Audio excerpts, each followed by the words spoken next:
Hi friends, ಎಲ್ಲರಿಗೂ ನಮಸ್ಕಾರ. Welcome to my channel. ನಾನಿವತ್ತು ತೊಗರೆಕಾಳಿನ ಸೀಸನ್ ಅಲ್ಲ ಈಗ, ಅದಕ್ಕೆ ನಾನು ತೊಗರೆಕಾಳಿಂದು ಸಾಂಬಾರು ಮಾಡ್ತಾ ಇದ್ದೀನಿ. ತುಂಬ ಸಿಂಪಲ್ ಆಗಿ ಮಾಡಿ ತೋರಿಸಿದ್ದೀನಿ. ಏನು ಮಸಾಲ ಏನೂ ರುಬ್ಬಿಲ್ಲ, ಸಿಂಪಲ್ ಆಗಿ ಮಾಡೋದನ್ನು ಹೇಳಿದ್ದೀನಿ. ಬನ್ನಿ ನೋಡೋಣ ಹೇಗೆ ಮಾಡೋದಂತ. ಮೊದಲಿಗೆ ನಾನು ಏನು ಮಾಡ್ತಾ ಇದ್ದೀನಿ, ಎಲ್ಲ ತೊಗರೆಕಾಳನ್ನು ಬಿಡಿಸ್ಕೊಳ್ತಾ ಇದ್ದೀನಿ. ಬಿಡಿಸ್ಕೊಳ್ಳುವಾಗ ಒಂದೊಂದು ಹುಳ ಇರುತ್ತೆ, ಚೆನ್ನಾಗಿ ನೋಡಿ ತೆಗೀರಿ. ಅವಕ್ಕೊಂದು ಸ್ವಲ್ಪ ತೊಳೀರಿ, ಯಾಕಂದ್ರೆ ಇದಕ್ಕೆಲ್ಲ ಔಷಧಿ ಅದು ಹೊಡೆದಿರ್ತಾರೆ. ಚೆನ್ನಾಗಿ ತೊಳ್ಕೊಂಡು ಈಗ ಒಂದು ಕುಕ್ಕರಲ್ಲಿ ಒಂದು ಗ್ಲಾಸ್ ನೀರು ಹಾಕ್ತಾ ಇದ್ದೀನಿ. ಆದ್ಮೇಲೆ ಇದು ಬಿಡಿಸ್ಕೊಂಡಿರುವ ತೊಗರೆಕಾಳನ್ನು ಆ ನೀರಲ್ಲಿ ಹಾಕೊಳ್ಳೋಮಂತ. ಹಾಕೊಳ್ಳೋದಾದ್ಮೇಲೆ ಇದಕ್ಕೆ ನಾನೇನು ಮಾಡಿದ್ದೀನಿ, ಒಂದೆರಡು ಟೊಮೊಟೊವನ್ನು ಕಟ್ ಮಾಡ್ಕೊಂಡಿದ್ದೀನಿ. ಟೊಮೊಟೊನ ಕಟ್ ಮಾಡ್ಕೊಂಡು ಇದು ತೊಗರೆಕಾಳಲ್ಲೇ ಹಾಕಿಬಿಡೋಣ ಅಂತ ಹಾಕಿ ಒಂದು 2 ವಿಜಲನ್ನು ಕೂಡಿಸಿ ಕುಕ್ಕರ್ಗೆ. ಟೊಮೊಟೊನ ಹಾಕಿ ಅದರಲ್ಲೇ ಒಂದು ಅರ್ಧ ಸ್ಪೂನಷ್ಟು ಅರಿಶಿಣ ಮತ್ತು 1 ಸ್ಪೂನು ಉಪ್ಪನ್ನು ಹಾಕಿ 2 ವಿಜಲನ್ನು ಕೂಗಿಸಿ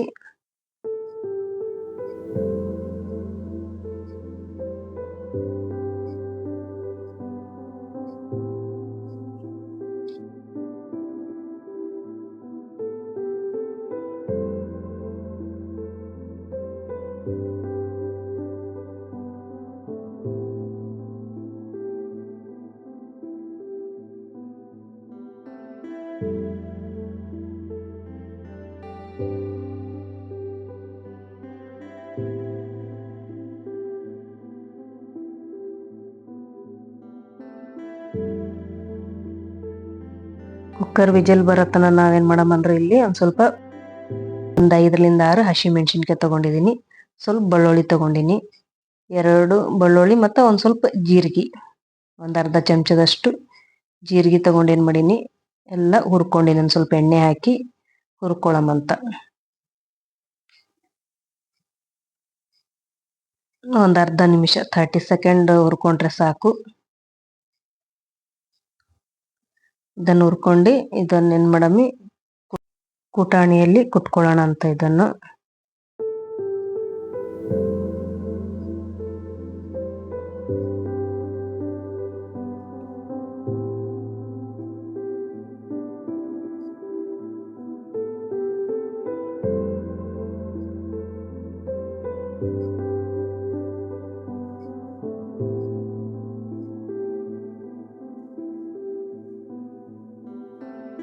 ಈಗ ವಿಜಲ್ ಬಂದಿದೆ, ಚೆನ್ನಾಗಿ ಬೆಂದಿದ್ದಾವೆ ತೊಗರೆಕಾಳು ಮತ್ತು ಟೊಮಾಟೊ ಎಲ್ಲ. ಒಂದು ಸ್ವಲ್ಪ ಏನು ಮಾಡಮಂತ, ಸ್ಮ್ಯಾಶ್ ಮಾಡ್ಕೊಳ್ಳೋಮಂತ ಒಂದು ಸ್ವಲ್ಪ. ಇದನ್ನು ಈ ಕುಟ್ಟಿದ್ದು ಹಸಿಮೆಣಸಿನ್ಕಾಯಿ ಬೆಳ್ಳುಳ್ಳಿ ಎಲ್ಲ ಇದರಲ್ಲಿ ಹಾಕಿ ಏನು ಮಾಡಿದ್ದೀನಿ, ಒಂದು ಸ್ವಲ್ಪ ಸ್ಮ್ಯಾಶ್ ಮಾಡ್ಕೊಳ್ಳೋಣ.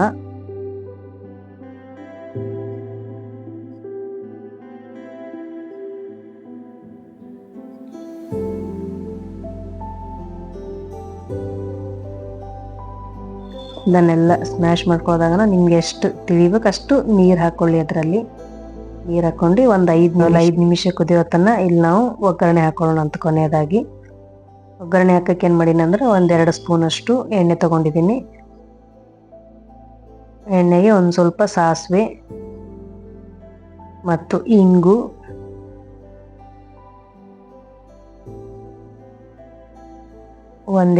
ಎರಡು ಒಣ ಮೆಣಸಿನ್ಕಾಯಿ ತೊಗೊಂಡಿದ್ದೀನಿ, ಬ್ಯಾಡಗೆ ಮೆಣಸಿನ್ಕಾಯಿ, ಆಮೇಲೆ ಕರಿಬೇವು.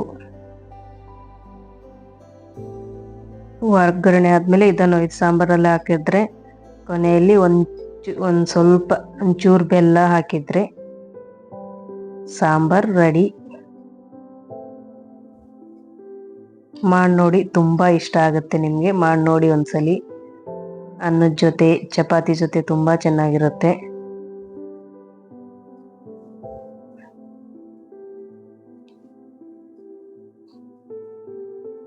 ಕೊನೆಯದಾಗಿ ನಾನು ಸ್ವಲ್ಪ ಕೊತ್ತಂಬರಿಯನ್ನು ಹಾಕಿದ್ದೀನಿ ಮೇಲ್ಗಡೆ. ನನ್ನ ವಿಡಿಯೋನು ಇಷ್ಟ ಆದರೆ ಲೈಕ್ ಮಾಡಿ, ಕಮೆಂಟ್ ಮಾಡಿ. ನೋಡಿದ್ದಕ್ಕೆ ತುಂಬ ಧನ್ಯವಾದಗಳು.